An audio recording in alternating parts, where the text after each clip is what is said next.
Sahabat alam, keterjaminan air merupakan salah satu kebutuhan vital yang mesti harus terjaga. Sebab dengan terjaminnya kebutuhan air, maka kelangsungan hidup masyarakat untuk mendapatkan sumber air bersih maupun pendukung sumber pengairan irigasi persawahan juga tetap akan terjamin. Di Provinsi Sulawesi Tenggara terdapat beberapa sumber air yang selama ini berkontribusi besar terhadap kelangsungan hidup masyarakat. Salah satunya adalah daerah aliran Sungai Konaweha yang melintas sekitar 6 wilayah kabupaten kota. Sumber air dari Das Konaweha ini tidak hanya menjadi sumber pengairan irigasi persawahan bagi petani di Kabupaten Konawe dan Konawe Selatan, tetapi juga dimanfaatkan pemerintah Kota Kendari sebagai sumber air PDAM. Sayangnya, upaya untuk menjaga keberadaan Das Konaweha ini nyaris tidak terlihat.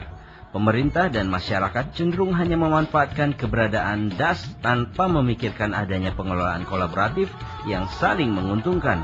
Padahal warga yang tinggal di daerah hulu sudah berupaya semaksimal mungkin untuk menjaga kelestarian hutan di sepanjang Das Konaweha. Untuk mengetahui seperti apa komitmen dan upaya yang dilakukan warga yang tinggal di kawasan hulu Das Konaweha, berikut liputannya.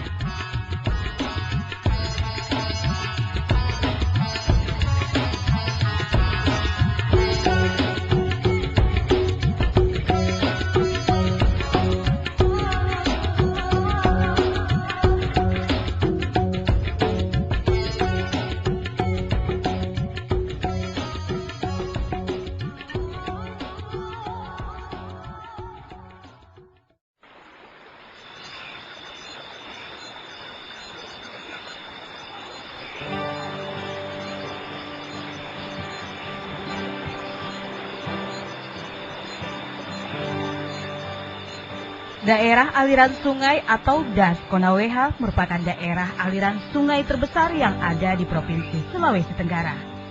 Das ini melintasi 5 wilayah administrasi kabupaten dan 1 kota yang keberadaannya sangat dibutuhkan masyarakat. Secara administrasi, bagian hulu Das Konaweha terletak di wilayah Kabupaten Kolaka, bagian tengahnya berada di Kabupaten Konawe, dan bagian hilirnya terletak di wilayah Kota Kendari. Di Kabupaten Konawe, aliran sungai Das Konaweha ini menjadi satu-satunya sumber air terbesar yang dimanfaatkan warga untuk pengairan irigasi persawahan mereka, di mana ratusan bahkan ribuan hektar persawahan tergantung dari sumber air Konaweha. Pada bagian hilir, Das Konaweha ini dimanfaatkan pemerintah Kota Kendari sebagai sumber air bersih PDAM yang digunakan warga.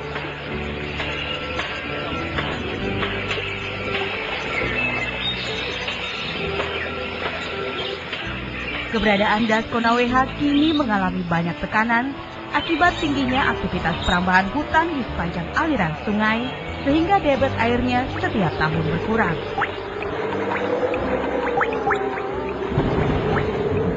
Hal ini berdampak pada kebutuhan air untuk pengairan persawahan jadi semakin terbatas.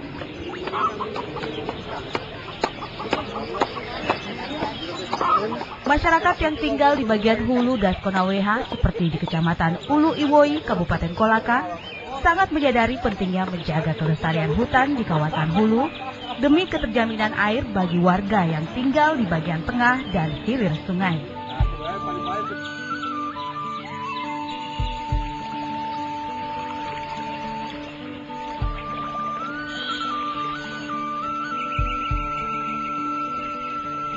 Secara geografis, Kecamatan Ulu Iwoi terdiri dari 12 desa yang diapit oleh Pegunungan Tangke Lemboke di bagian utara, Pegunungan Tamosi di bagian selatan, Pegunungan Latoma di bagian timur, dan Pegunungan Mekongga di bagian barat.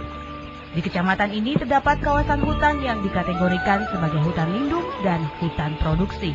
Khususnya tadi kalau kita bicara mengenai hulu Das Konaweha, itu di sana adanya hutan lindung. Termasuk ada hutan produksi, tapi kita di sana tentu harus melindungi hutan produksi ini. Sehingga di Kecamatan Uliwo itu kita tidak mengeluarkan semacam izin-izin pemungutan atau pengolahan hasil hutan kayu. Khususnya di Kecamatan Uliwo itu tidak ada izin pemungutan hasil hutan atau izin-izin pengolahan hasil hutan kayu. Tidak ada.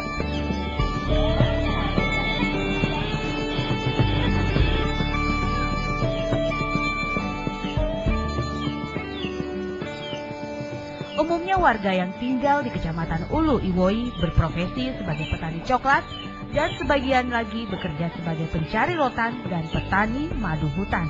Dijual kan ya kadangkala ada 40, 35 per kilo. Ya dalam satu kintal lah. Kalau bersihnya itu 30 lebih 30 lah.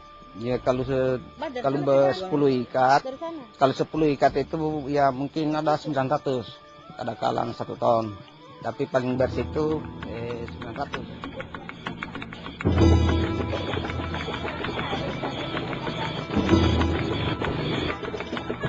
Menurut Sekretaris Desa Uesi, Kecamatan Ulu Iwoi, pendapatan dari hasil pertanian petani memang tidak sebanding dengan jumlah pendapatan yang diinginkan. Tetapi warga menyadari tanggung jawab mereka untuk menjaga kelestarian hutan jauh lebih penting dibanding hanya sekedar mendapat penghasilan besar dengan cara merusak hutan.